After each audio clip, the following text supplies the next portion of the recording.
McLean. Get Coach's Corner. You're listening to the Rugby Coaches Corner podcast with your host, Andy Plimer. For someone to explain. Bringing you up-to-date coaching concepts from the world of rugby. The distinction between these mandatory. Sharing ideas to make the game better. All right, welcome to episode number 51 of the Rugby Coaches Corner podcast. I'm your host, Andy Plimer, and joining me today is Mark Bennett. Mark is a British Commando and has been involved in coach development since the early 90s. His business, Performance Development Systems, or PDS, began out of his work in training the trainer courses for the military. From this experience, Mark then left the military to focus on his business full-time.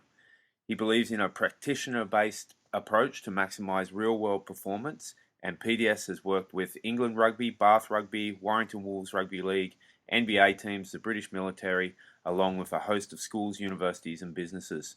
He was honoured with a member of the British Empire in 2006, and it's a pleasure to have him on the show. So welcome, Mark. Thanks, Andy. Yeah, pleasure to be here. Yeah, no worries. So it's you're making the average person feel pretty bad there. You've jammed a lot in. What's a bit of a backstory, more detail on how it went from commandos into coach development? Well, actually, I mean, although I served with commandos and I was commando trained, the big thing was coming from my physical training instructor. That was my main sort of career it evolved into. And It was early 90s where I go on a lot of coaching courses and you do the instructional stuff and you think you're doing a great job. I'd come from commando forces and you start to realize that actually you're not doing a very good job at all, because my light bulb starts to make the connection that all I was doing initially was guys that were mentally robust, that were engaged, that had the skills internally. I was just almost downloading the information and the training for them.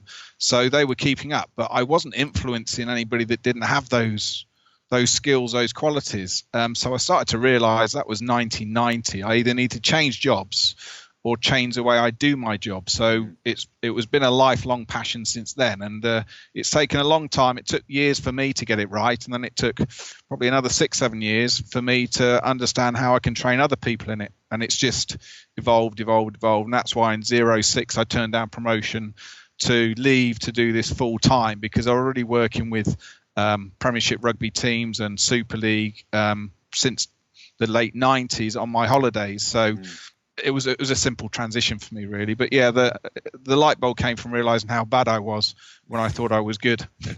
Well, I think hopefully everyone gets to have that light bulb. I definitely think coaches could experience that, because I know, looking back to my first years, there's some cringeworthy stuff there, and you've got to make that change to grow and develop and be effective.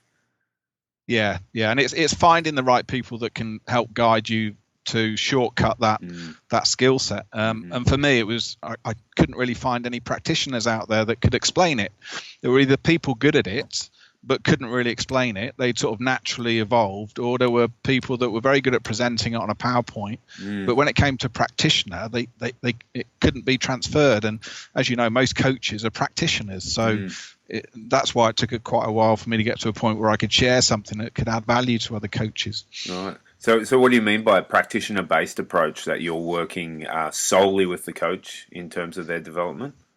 Yeah, so it's taking something that could be a concept or a theory and actually making it so that you can provide usable tools that you can actually either show how it works or give the coach the triggers and the information and understanding so they can go and actually apply it. So it's a bit like some of the previous podcasts that I've done recently. Is coaches have just got in contact from that and said, I picked that up and I gave it a go and it worked. So it's that type stuff that I think we need more of. Not to say you can just hear something and all of a sudden you're an expert, but it's just having that ability to go, okay, that makes sense. Okay, I was struggling with this. This is a tool I can use to deal with that challenge I've had with my players, or deal with the challenge I've had with myself as a coach or the coaches I work with. All right, cool. So talk us through it then. If you started with a coach or with a franchise or something of that nature, in a sporting setting, How would you initially engage with the group or the coaches, and how would that work kind of over several sessions working with that individual? It's always there's two elements to that. One is if they've approached me and they go, Mark, I get it, I want it, I don't understand it, then I go straight into just what I call a baseline. So I just ask them to film themselves coaching, not one session, lots of sessions, so the players forget the videos there. They forget it's there, but coach themselves, not coaching the players. So a lot of the time I ask them to put a camera on their chest or a head harness, but chest is great. And so you can hear them and see what they do. Do that for a good week or so. And then I just ask them to look at the video and just start to take notes on them, what they did, how they reacted to certain things, and just give me some timing points on the video. And all I want to do is one, baseline what they're doing, and also to allow them to be more self-aware of what they're doing, and me to see, are you seeing everything? Or so I can start to get a little picture through their eyes of what their recognition is, and also then I can start from that point. Then I can start having the discussions about, okay, well, let me share what I saw as well. I love this, but what about this? And we just can start to get into discussion and explore where the success was and where the barriers are that is impacting on the athletes they're working with. So it all stems from the video baselining. I mean, understanding where you are. I mean, so many coaches haven't really filmed themselves for them. You know, they've often filmed it for the players, but actually listening back to themselves and starting to measure, okay, so am I talking too much? What ratio am I talking? Am I repeating myself? Is it having an impact? Am I saying things I already know? Lots of little areas, but it's just that awareness thing to start with. Yeah. Okay, great. Yeah, and that's a pretty easy one to roll out. Grab a GoPro or a video recorder and hook up your phone with a mic on it and record your audio. And any coach can really do that, right? But it just takes that trained eye to look at pros and cons of what they're rolling out in the session.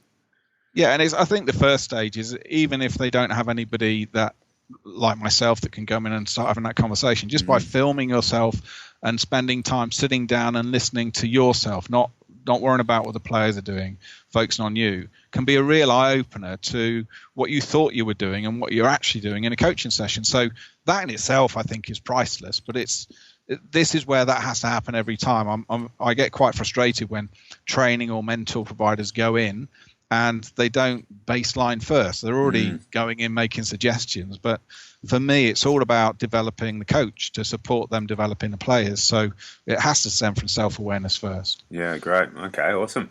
I've seen a few things that you've put out, and speaking on Stu Armstrong's pod, which is how we connected.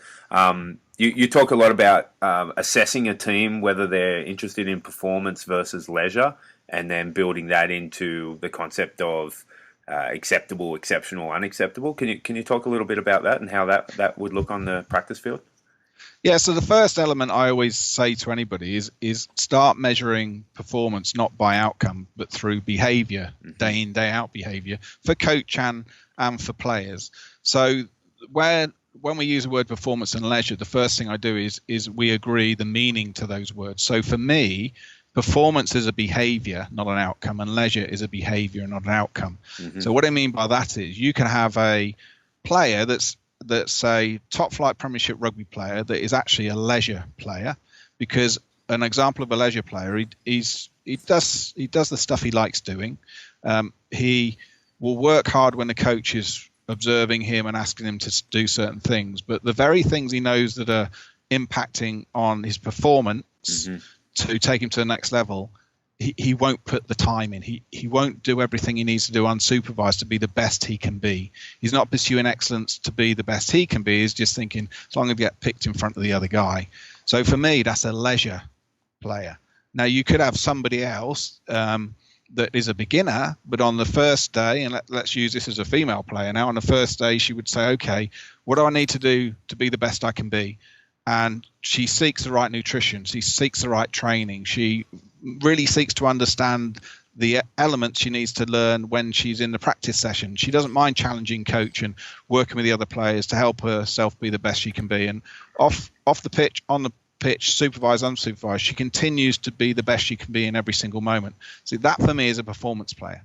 So the first thing I always ask every coach to work through is start scanning people's behaviors and then make a list of which players falls into the leisure and which players fall into performance, and then put your interventions in to see if you can influence the leisure to impact on the performance and support the performance. So it's back to, are we actually measuring behavior, or are we picking people just because they're the best in that moment? So for me, that's not pursuing the right environment for a team, the right culture, and also it's not developing long-term growth for the potential of any individual team. Okay, and is that then the accountability piece is the exceptional, acceptable, unacceptable part that you speak about? Yeah, so that's where we agree. So you've got two elements to that. You have to have the discussions with the players then of, okay, so what is it we want?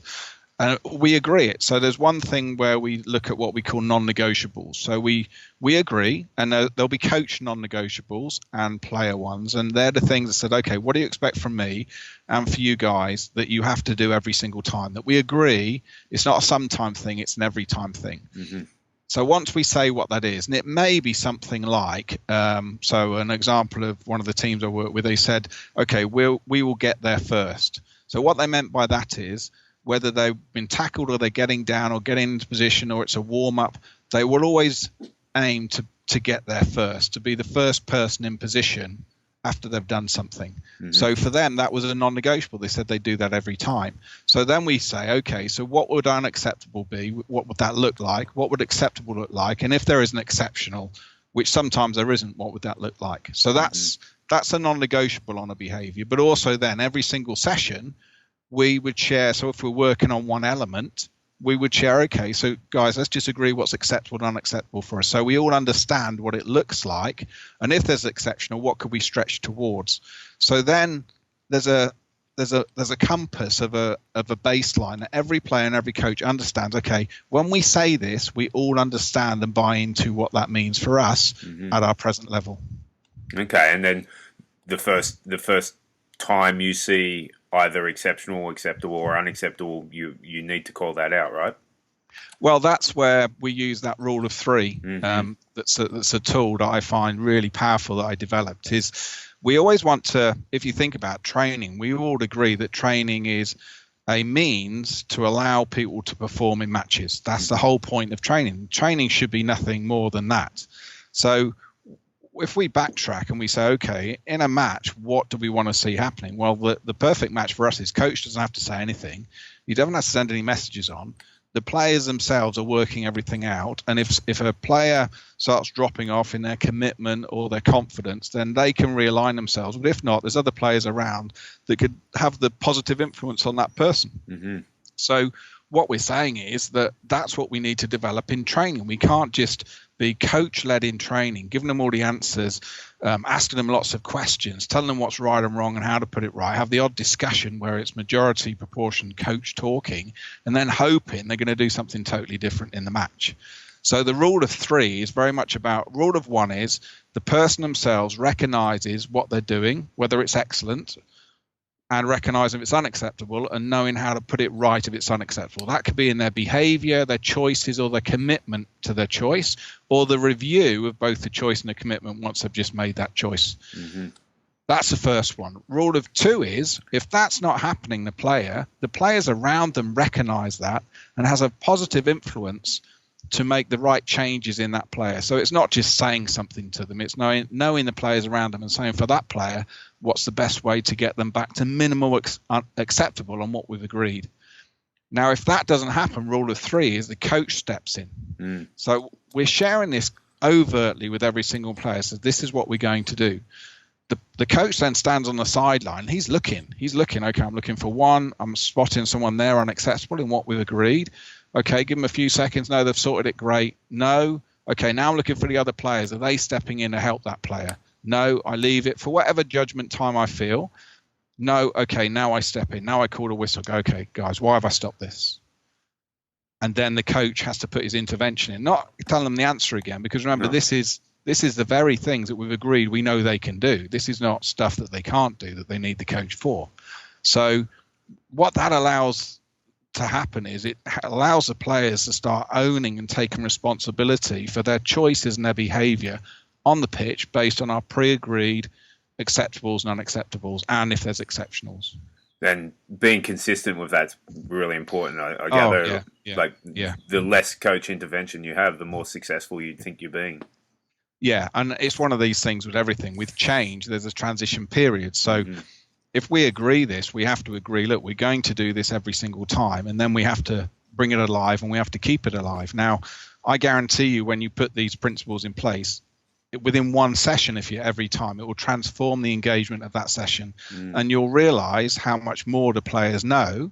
You'll also realize that some players do not know things, but that's fine. All we've done is we've established where the gaps are, and then we can have the interventions in place. But if we're not every time, players are smart, the same as coaches are. It's just they recognize, okay, this coach has obviously heard a podcast or been on a course.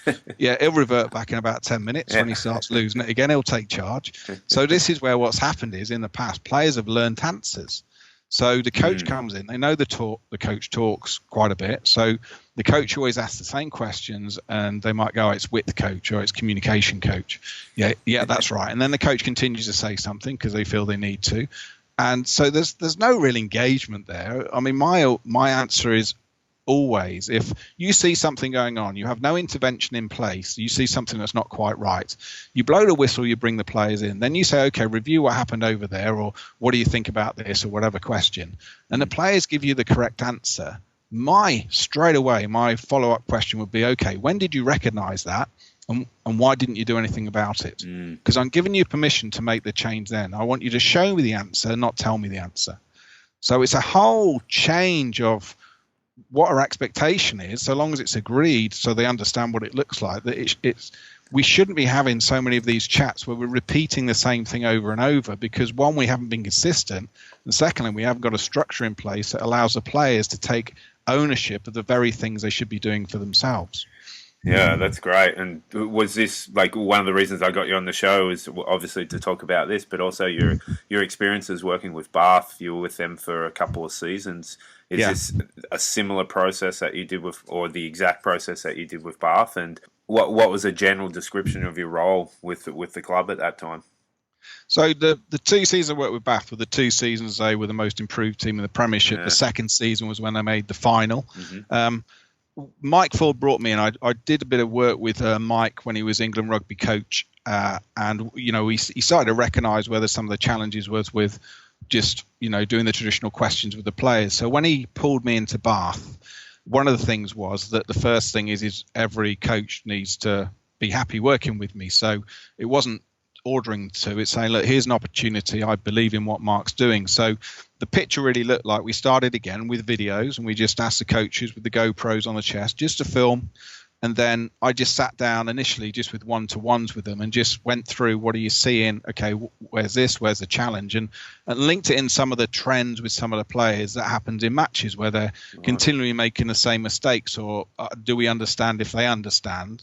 And very quickly and we were doing this every day, we were on every session. We were filming the meetings as well, and so we were reviewing the meetings because our aim was to get the coaches. The strategy at the end was that the players did the pre-match review, the players did the post-match review. They drove on their behaviours first, what we agreed on the non-negotiables, and the coaches could stand at the back, and they carried out the review as well, but they didn't have to say anything. They tick it off. So if the players covered everything, the coaches wouldn't need to say anything, and it was almost putting it back onto the players. So our aim was always to get to that point. So it was just getting the coaches to buy into it, and then it was a case of I was linking up with the videos with them. We were looking at all the elements. We would agree then with each coach what's our focus point for the next week. We'd look at the structure with the content, and we'd agree this principle of not overloading with so many content things. As you know, within Premiership Rugby, you've got a match generally every week, and every scrummage coach, line out, defence, they're fighting for their time within the training. So it was a case of we're covering lots of content, guys, but do we know if it's going in? How are we measuring if the learning is actually just short term, actually they're just doing what you're asking them to do, or it's gone in, where actually we're stepping back, we can put a scenario or challenge on them the next session, 2 sessions later, with no hints, and can they recall it and can they apply it? And then can we manipulate the pressure to check whether competency is under varied pressure? So when we started to do this, it became clear that, look, we just needed the whole week might be one critical outcome for the week. It might be one thing each player was working on individually and one thing as a team in defence and attack, and that was it. So we really stripped out the content, and we really drove. It's not about covering content, it's about what impact can we have over time. And it may not be, you may not see the impact in that match because we're looking at long-term change. It's a cultural change. So that was generally the process. Early on, I was with them pretty much every day. Then it was down to 2 days a week, then 1 day a week. So we just, once they got into the process, they could then email me the videos with their notes. I could review, have a discussion. And it was just making sure that through that transition, they didn't revert back once they bought into it.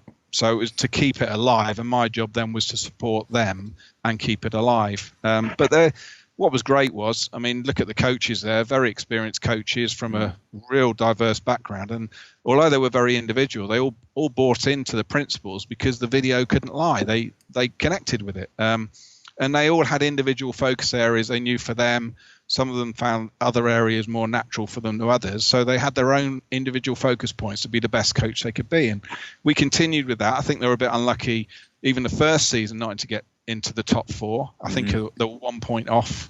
And then the second season, again, based on behaviour, I thought they did fantastically well. It was unfortunate for me that I couldn't continue with them the third season just because it was a coach training thing. The coach brought me in, but they actually didn't know anything about it.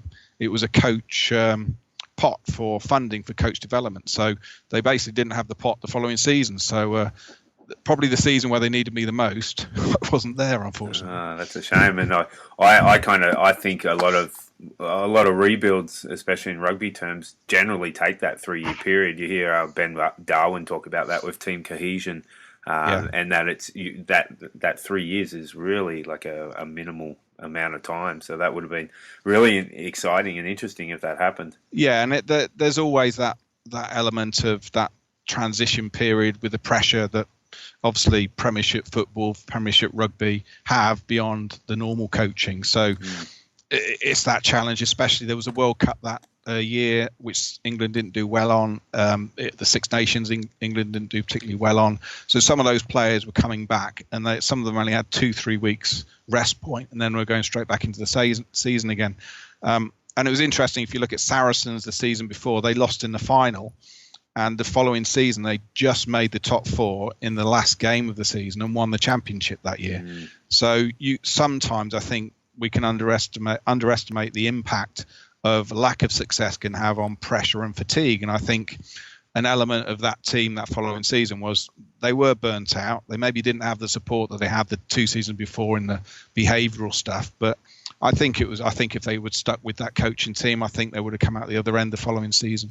Yeah. Well, just looking back at what you're talking about there, 2 things that jumped out at me was that the process is based entirely almost on reflection, which I think is really cool. And that, you pointed out a couple of times that buy-in, whether it be from the franchise or from the coaches and from the players, is super important. Can you talk a little bit more about that? The buy-in's always got to come first. So it's always one of the things, you don't have to like what you're doing. You just have to see the value in it linked to your desired success route. And this is the important element. So it's not about doing things that you necessarily like. It's doing things that you see the value in. And then putting a support mechanism that can support the route going through. So we talk about agreeing non-negotiables with the coach does with the players. Well, I do that with the coaches when I start the relationship with them. So we agree, okay, if we're going to work together now, we buy into this, what's our relationship look like, and what do you expect from me, and what do I expect with you? And let's agree what's acceptable and unacceptable within our relationship. So normally there's always honesty there. There's always park our egos. If we disagree with something, we're open to say it. But if we say we're going to do something, we follow through with it, whether it's a video review. We know there's going to be days where the scoreline may not support what we're doing, but we follow the same process irrelevant of the scoreline.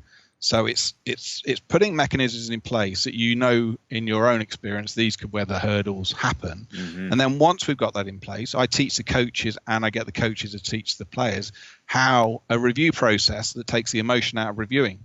So it allows coaches what I call hot reviewing in the moment under pressure to still make objective choices and look through all the grey and the mist, the fog, to actually still clinically review what's happening and making sure they understand. And it's a basic experiential learning cycle linked in with commitment to choice and commitment to execution of choice. And then reviewing both them separately, which is unusual in a standard review process. So I get the coaches to do that, so they learn to do that all the time. Hot reviewing means that I can stand on the side of a coach, and while they're coaching, I can, once we've developed this relationship and they have the skill level to it, I can just whisper, okay, just review what happened there. And immediately they can go, missed that, okay, next time. And they just hit the conclusion straight away. Okay, show me, off we go. But they train, and it has to be a formal training to train every player how to use a review process to self-review. So what happens by that is every time the coaches come in with a question point, we use the review process for the question. So the coach just has to say conclude. And he knows that actually the players know what that means, and they must have worked through the review process, or he says review, and he's asking the coaches to go through the whole review process based on the elements we're working on that are relevant to us, not everything they see. So we know another challenge for coaches is they may see 20, 30 things, and they start talking about them in that training session, where actually the critical element for that session was already pre-agreed in this one thing, and there may be some facilitators on that one thing, but they're the only elements we should be discussing through the session. They're the only elements the players should be discussing through the session. Yeah, I love that concept of the hot review, because looking at, not only my own personal coaching, but seeing various games being played, and that's often where games are won and lost, is under that intense pressure, what you perceive as a poor refereeing decision or a skill error by a player, and then the inability to come back from that. That must take a lot of practice to get to a point where you can do that with clarity. I think it's one of those, it has to be an every time thing, but you'll be amazed. I mean, a couple of weeks, I've done this with primary school, secondary school kids, a couple of weeks of doing it every single time with even a teacher in schools doing it with their kids. They're not even what you call elite level athletes. All of a sudden, they're working things out themselves. And so what you can start doing is you can manipulate the pressure in training, whether it's fatigue or whatever tools you want to use, and to see that actually, irrelevant of what's happening, irrelevant of the scoreline, we do this every single time. So then the hot review can be, the coach can be walking up and down the pitch. He could just shout someone's name out. He's not stopping play.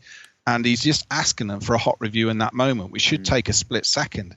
Now, if the player's looking at them blank, that's because they're not keeping the hot review alive. They're reacting to coach.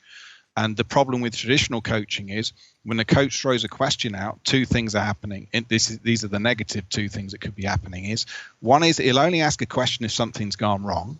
So therefore, the player already works out, he's asking me a question, I must have done something wrong. So the filters are on straight away. Yeah. Instead of, he should be asking when it's exceptional as well. So we get to a point where the players don't know whether it's right or wrong. They're realizing coach is interested in my opinion of what I've just done based on what we said was successful at the start of the session. The second thing with that is when we start hitting the connection with, often when we're asking the question, the player is reacting to the question the coach is asking. So what he's having to do now is having to think about the answer. Now, if he's using the review process, he doesn't have to think about the answer. He already knows the answer because he's already worked it out live. He's not waiting for coach to ask the question. So it's a whole shift in the way we're asking players to think. And if you think about it, in the last, I wouldn't even say 10 years, in the last 5 years, Premiership Rugby, and I'd say even 3 potentially, has really stepped up in players starting to adapt to what's coming in front of them. The game has changed. The athletes are getting faster and stronger, but their ability to change and make decisions on the move is becoming one of the critical elements for success. And we need to start making sure that every level of every coach at every age group starts developing this type thought process early on, because that's going to make the difference.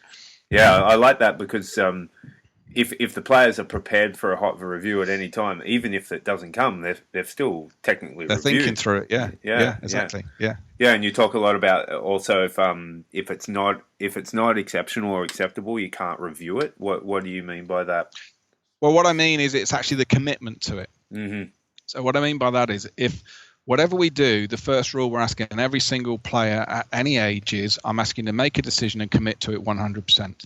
Mm-hmm. If you don't commit 100%, we're not going to review it, because we're reviewing nothing, because you haven't committed to it. If you commit to it and it's right and wrong, I really don't mind, because you've made a commitment to something. We can work with that. So we can review the choice and the commitment, the competency of the commitment, because you've committed. So the rule is that we never review anything. We never get in discussion if we haven't committed. If you haven't committed, we're just going to do it again. And so we won't even have a conversation. What would that look like on a rugby field or at a practice? Well, we know with players and coaches, we know by experience and observing when someone commits to something or not. So it may be, say, for instance, somebody's working on defending a transition. So we've got a turnover, and we've got to get into that transition point where we were attacking and now we're defending. And now someone's going to make a decision based on what we've agreed on, what position they'd be in, how they should tackle someone now when they're moving backwards in that transition. And we've agreed what decision options you've got, what choices you've got at your level of ability, and you pick one and you commit to it. Now, we'll see straight away if someone's sort of sitting between the two, if they've got two choices, and then kind of doing one. We know that's not a commitment. And then the guy might break through and score. But we're not bothered about the person's broken through and scored. What we're bothered about is the player hasn't committed to one choice. He's sat on the fence. So he's kind of done something. And in the perfect environment, or in the consistent environment, you're then relying on, you're hoping, one, that the player acknowledges that, or if they don't, another player acknowledges that before you step in. Yes. So that's where the rule of three is fantastic, because what we're looking for is we don't want to step in straight away to three on that. We're looking, the player, now when we get to a point where they can do the hot reviews with themselves, so they're supporting each other, the player will put his hand up straight away and go, yeah, didn't commit. So he knows, and then the next opportunity we're looking for, he can go for it without emotion and still make a choice and commit to it. If he's not seeing that, we're searching for another player to go, commit. You just need to commit to that. You can do this. We just need to commit. So we're recognizing the other players know, okay, it was just because you didn't commit. So because you didn't commit, it was unsuccessful. In the same token, even if he made the wrong choice but he committed to it, he's committed, and we prefer that than the not commit. So we go, great commitment, great execution. Okay, so if you were to do that again, would you choose that option? You go, no, I executed brilliantly, but it was the wrong option. Next time I'm going to choose this one. Great. Love it. Because it's learning, but what they're doing is they're making a choice and committing to it. And if you think about it, even at the highest level in any sport, that's what we're asking our players to do. Now, if we're doing that in training all the time, they can learn from that because they've got something to review. But if they haven't committed, they don't really know if it's successful or not because they haven't committed. So how can we review it? We're not learning from that, apart from the fact you haven't committed. Okay, you in the intro, I mentioned you do a lot of work with in schools, universities, businesses. What do you think some of the consistencies are across those with the sporting field, and maybe some lessons that coaches could take out of those environments? There's some big elements. I'd say the biggest one is underestimating, teachers underestimating the ability of a pupil, and coaches underestimating the ability of the players, in not just in what they know, but also in what they can do without the coach or the teacher. I see that across, and what happens is a lot of teachers, the same as coaches, because of a first impression, they build up a belief in a certain player has got their limitations. So they actually subconsciously start influencing the way they're coaching that person based on a limiting belief the coach has. And I've seen it in schools with teachers. The other thing is teachers don't use a rule of three, and they don't agree the non-negotiables of what do you expect from me as a teacher and what do we expect from you as a student. Let's agree what it looks like and let's bring it to life and live it. When something goes wrong, the teacher takes over pretty much straight away and starts to dominate the situation. And I see that too often with coaches, where actually that's an opportunity to actually either reset or actually use it as an opportunity for learning. Okay, there's some confusion here, guys. Okay, this is an opportunity for us because this could happen anytime. This could happen in a match. Okay, so what are options right now? That's straight right. Back at them. Yeah, no, I agree. And being a teacher myself, I can see that I'm kind of reflecting on how I operate in the classroom and some of the good things I do and some of the work-ons as well. You're currently involved in planning training courses, master classes around the UK and the US. as well as some talent pathway interventions. Can you talk a little bit about that? What that kind of looks like, and who you've been working with? Yeah, so I'm doing a lot of movement across into the States a bit more for next year, but as well next year around the country because of the podcasts and a lot of communications. I've worked with about, I'd say, 20 to 30 national level sports now, even from grass bowls, believe it or not, lacrosse. Awesome. I mean, pretty much most you can think of. That's great. So a lot of people are getting in touch and just asking, is there any way we can find out more information? And the challenge is to provide a level of quality service if they really want to get stuck into it, is some face-to-face courses using the principles. So the level 1 course I'm starting to plan around the country is a 2-day course, but it's 1 day plus another day 4 to 6 weeks later. And the second day is purely support, confirmation of learning and understanding. So and it can be multiple sports on the same course, coaches. So we explain the principles, we share videos, this is what it looks like. We agree on non-negotiables, what we're going to do when we go away for the 4 to 6 weeks. Coaches can then agree what they're going to commit to, what's acceptable or unacceptable, and then they can film themselves applying it. So we're not looking for competency, we're looking for commitment to their excellence of stretching themselves outside their comfort zone to commit to these principles. Then they review it. Then when we come back on day 2, we share the videos, we share what we agreed, and then I can help them fill in the gaps. Once I've seen them have made the commitment, I can give them some strategies to help support that process. So as opposed to a lot of traditional training courses, which is just the 1 day and then we go away, the second day has been priceless in understanding and developing growth within the coaches. So I'm pursuing them around the country. We've done a lot around the south, but there's been a lot of people north, Wales, Scotland, that have been asking to get on them. So I'm just looking for people that would be interested in hosting them so I can link up with them, and then we can just start setting some up throughout the year. And I'm doing the same in the States and working with some universities and elite sports, just setting up some contracts now to help develop the whole talent pathway. So basically I can support the coaches from the elite level first team all the way through the academies, through the grassroots coaches that reach out just for the normal schools and the areas of the town. So we can develop a coach at any level to support these principles. So we end up with athletes, even if they don't make it in sport, they become a better person. But the athletes that do make it through the journey, there's no stoppage, it's a flow. So even though they move up to a new coach, the coach may have a different personality and different skills, but actually the flow of athlete-centered and being able to think of yourself will not change. So for me, that's very exciting. Yeah, I think that's really cool, because where would that exist? Maybe New Zealand with the TGFU approach that they have across the board, but to have a regional approach like that from grassroots all the way up to the elite, that would pay big dividends in a pretty short period of time.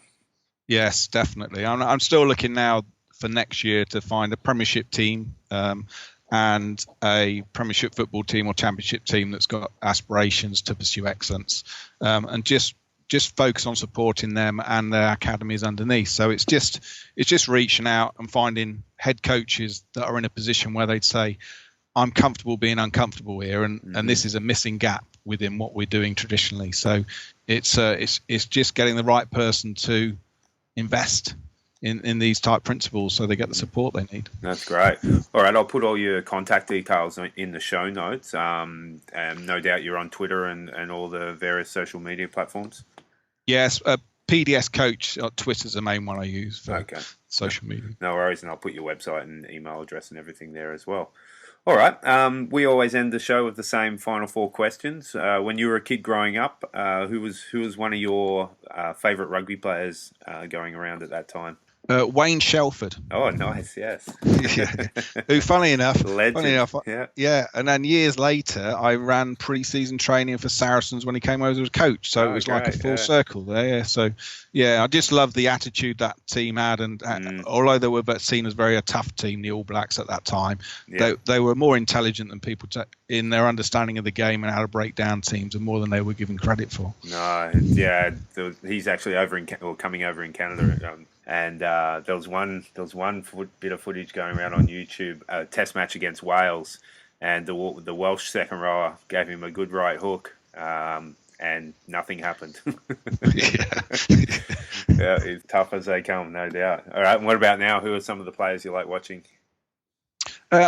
Valentino Rossi, MotoGP. Funny enough, cool. if you go outside the sport, Nice.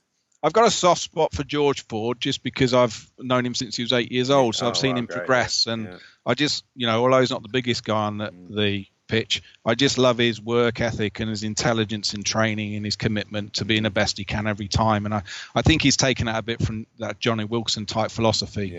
I know he met him years ago when he was a young kid, so I think he was his aspiration. So I wouldn't say he's the underdog, but I just like the fact he's not the biggest guy, but he always pursues to be the best he can in every moment, which, I've always got a lot of respect for anyone that can commit to that every single time under that pressure. Yeah. I talk about Johnny Wilkinson's book all the time on the show. It's outstanding. It's a fantastic read. And what about Valentino Rossi? What's the draw there? Well, obviously, MotoGP, if you've ever followed it, he's won everything. He's 39 now, and he's still aiming to win things, and he's racing at the highest level. I mean, give an example. I think 4 or 5 weeks ago, he did a double break in his leg. 2 weeks later, he's on his bike racing again, and then the second race after that, he came second. That's incredible. I mean, for me, I just, for somebody that's 39 that's done everything in a sport where it's actually, they're going as fast around as a Formula One car, they're breaking limbs. What keeps that guy going, continue to be the best he can at 39 when he's won everything multiple times. And also he's employed all his old school friends and everyone he's known as a kid growing up. So his whole village is employed by him. So that's fantastic. He's giving lots back. Yeah, that's a great story. Awesome. And what about coaches? Who are some of the high profile coaches that you admire? How they go about their business? I don't think there's one coach I could name, and I don't know if that's a bad thing or a good thing. And I think maybe that's because I haven't the coaches that I would say I'd be interested in sitting on your shoulder to see. Is it because you've got the good team around you? Is it your support team? Is it something you're doing that you know or you don't know? I haven't had the pleasure to go and sit on that person's shoulder. So I don't know if it's them, if it's a conscious thing they do, or if it's, the timing thing that things fall into place with them. So it's difficult to sort of name one. I mean, there's a couple in football that you think they must have something, but until you're face to face with them and you start seeing what they're doing, are they actually doing everything, or are they doing some things well and there's still things that they're missing, but they've got a good team around them? All right, great. And last question, what about the grassroots community, grassroots coach who maybe you've worked with directly and have had good experiences with? Oh, there's been so many of them. I think there was a guy in golf called Rob Watts, who's now actually one of the England amateur England squad coaches, and he's always one of those guys that always, even he had the youngest kid working with him, he always focused on all the elements. He didn't take for granted that he was just a young kid. He could see, well, actually there's still potential in anybody I'm working with. And another guy who I've got a lot of time for, I've been mentoring recently for quite a few years, and I think he did a podcast recently, was Alan Keane, who's the under-18 GB basketball coach now. Yeah. But he's still a secondary school teacher, and he's just moved to Reading to work with the Reading Rockets to help develop the talent pathway from the school kids all the way through. And he's one of those coaches that very early on wanted to be better. So I think it's great that he was comfy with me being around, really challenging him. But he was one that backed players when people were trying to write them off because he could see the potential in them, and he did not give up on them. He thought, there's still an opportunity for me to have an influence with this person. We don't know how great he can be, so I'm not going to give up on him, even though everybody around him was saying this guy hasn't got it. And some of those that he didn't give up on are now national level players. Wow, that's fantastic. That's a great way to end the show. Great to have you on the show, Mark. Full page of notes here, and this is a topic that I'm really, really passionate about, and I think listeners would have got a huge amount out of it, and want to thank you for giving up your time to chat. Oh, it was a pleasure. Thanks. I hope people have got some value from it. It's always makes me smile if someone's taken something from it that can help. Any country around the world that wants me to come over and do some work on the master classes or the levels or working with the teams, I'm open to anywhere if they share the passion for pursuing excellence. Perfect. All right. Okay. Cheers. Thanks for listening to the Rugby Coaches Corner podcast. If you enjoyed the show, please leave a review via iTunes and keep listening for the next episode. Is this a dream? can also follow us on Twitter at rugbycoachscnr or via the website at therugbycoachescorner.com. A stranger better through. Until next time, keep sharing ideas to make the game better.